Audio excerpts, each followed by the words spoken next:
sikap hidup seseorang dibentuk oleh keyakinan yang dimilikinya. Sebagai muslim, keyakinan kita berpatri pada dua kalimat syahadat. Asyhadu an la ilaha illallah wa asyhadu anna Muhammadar Rasulullah. Kalimat ini membentuk perilaku kehidupan. Itulah ikrar yang kita ucapkan. Artinya, pada saat kita berkata asyhadu an la ilaha illallah, saya bersaksi tidak ada Tuhan selain Allah, kita sudah melaksanakan sebuah ikrar.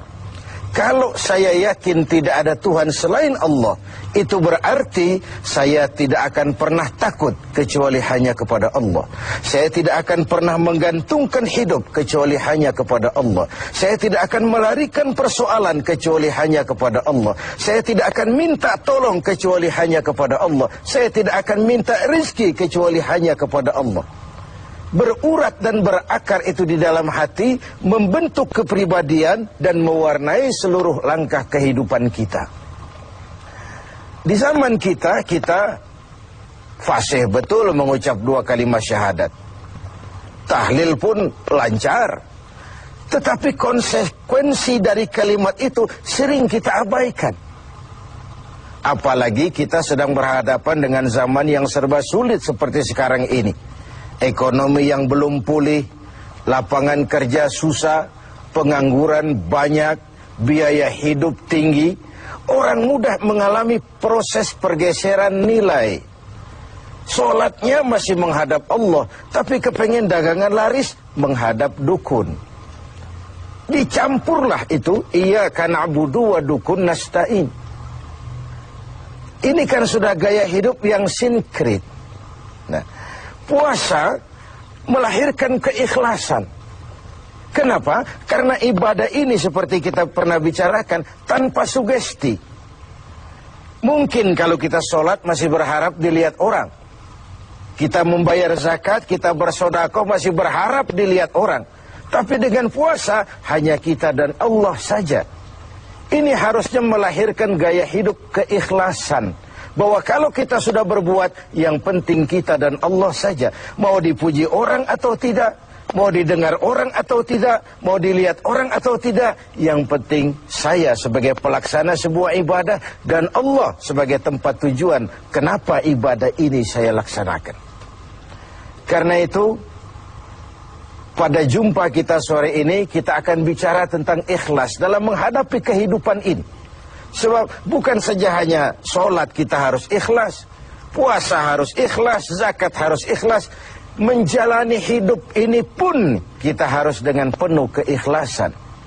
Kita tahu bahwa apa saja kalau sudah mulai kita gantungkan kepada yang selain Allah, bersiaplah untuk kecewa. Apa saja kalau sudah mulai kita gantungkan kepada yang selain Allah, bersiaplah untuk kecewa. Nah, ikhlas tentu bukan hal yang mudah dilaksanakan, walaupun sangat mudah untuk diucapkan. Tetapi inilah yang diperintahkan Allah kepada kita. Kalian wa ma umiru illa liya'budullaha mukhlisin. Kalian tidak diperintahkan kecuali hanya menjadi penyembah Allah yang penuh keikhlasan. Penyembah Allah yang berangkat dari semangat keikhlasan. Saya ingin mengungkap apa yang pernah disampaikan oleh Imam Al-Ghazali tentang keikhlasan ini. Beliau menyatakan, An-nas kulluhum mauta illa al-alimun. Wal-alimuna niyamun illa al-amilun. Wal-amiluna mughtarruna illa al-mukhlisun. Manusia, kata Al-Ghazali, pada dasarnya mati, kecuali orang yang berilmu. Orang yang berilmu walaupun dia hidup, tidur, kecuali yang mengamalkan ilmunya.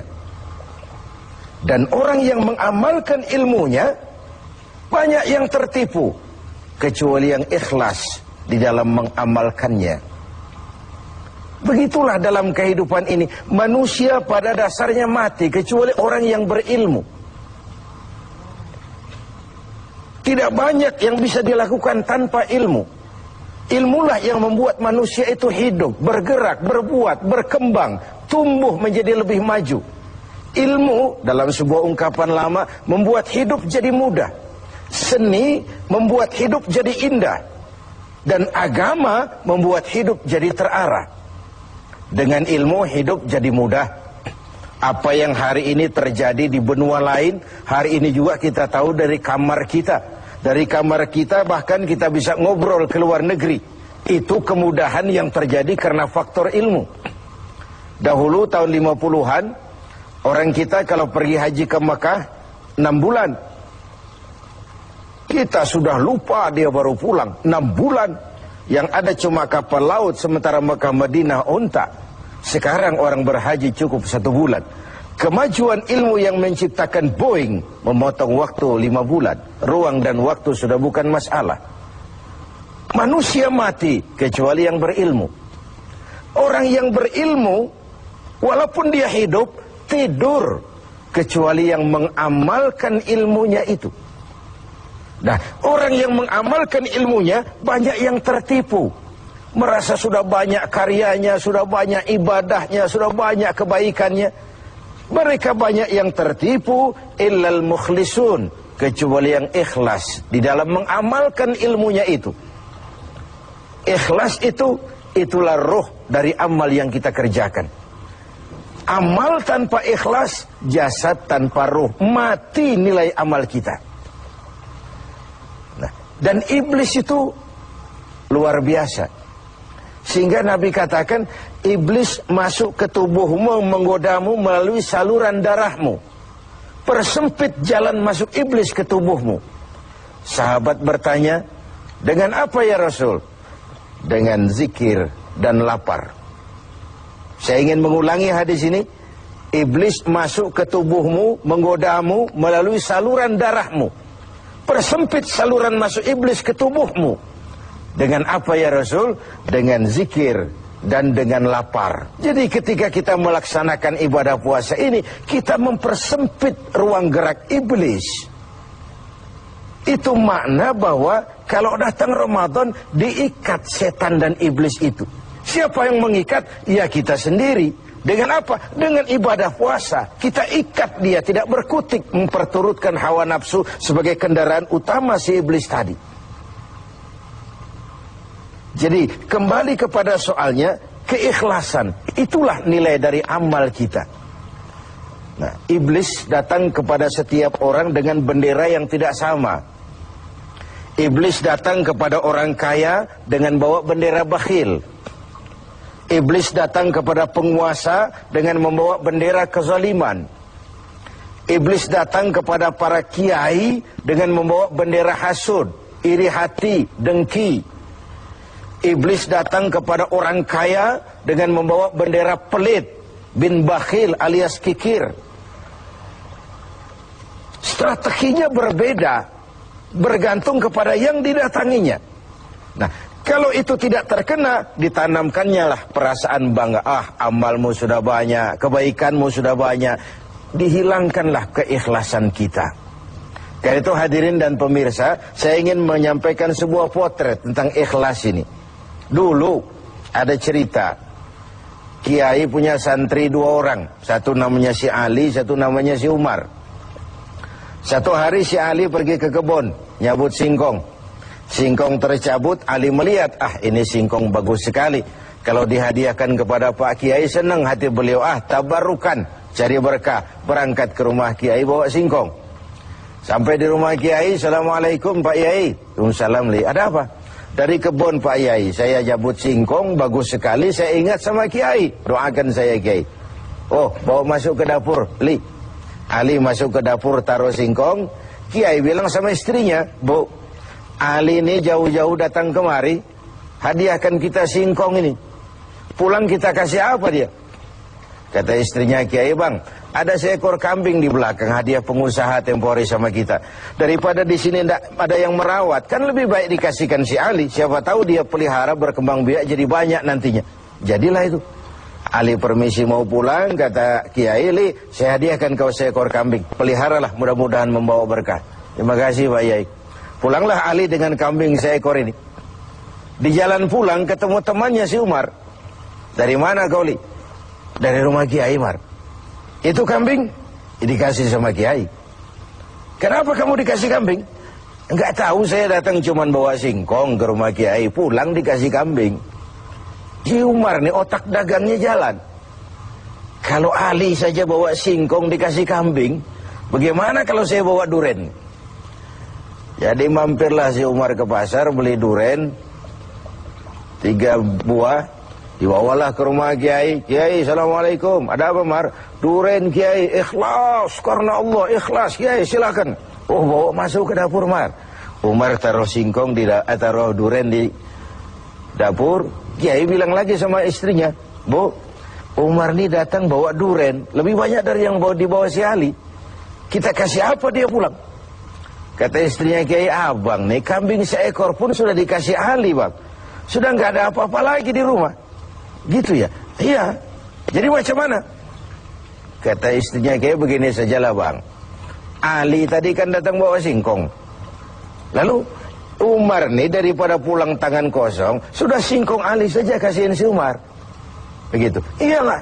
Ya jadilah. Umar permisi mau pamit pulang, kata Kiai, Mar, ada singkong, kamu bawa pulanglah, saya hadiahkan sama kamu, rebus, mudah-mudahan bawa berkah buat kamu. Pulanglah si Ali bawa singkong nih kan. Jadi ini sebuah potret betapa si Ali yang ikhlas bawa singkong dapat kambing. Umar nih yang punya target bawa duren 3 pulang dapat singkong. Nah, jadi ini sebuah cerita bahwa apa saja kalau sudah kita mulai bukan karena Allah, bersiaplah untuk kecewa. Itu dulu, barangkali adik-adik ada yang akan mengajukan pertanyaan. Silakan. Assalamualaikum warahmatullahi wabarakatuh. Salam. Kiai, ada yang saya tanyakan berkenaan dengan ikhlas. Pertanyaannya, bagaimana contoh orang yang ikhlas dalam berbuat? Ya. Contoh orang yang ikhlas dalam berbuat. Saya ingin menyampaikan sebuah cerita saja, tapi agak vulgar. Tapi ini agak mendekati ya.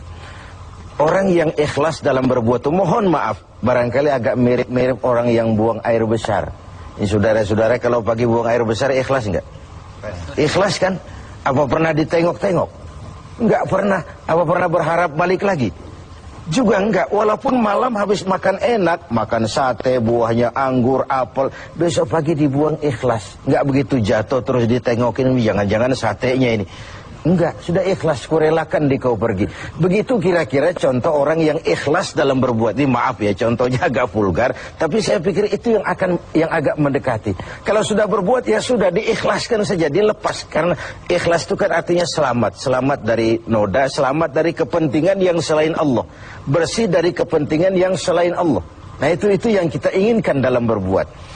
Dan puasa sekali lagi melatih kita untuk menerapkan sikap-sikap ikhlas. Kan kalau sudah kita puasa, yang tahu cuma kita dan Allah saja. Bukan karena ingin dipuji orang, bukan karena ingin disanjung orang, tapi karena melaksanakan perintah Allah berdasarkan keikhlasan.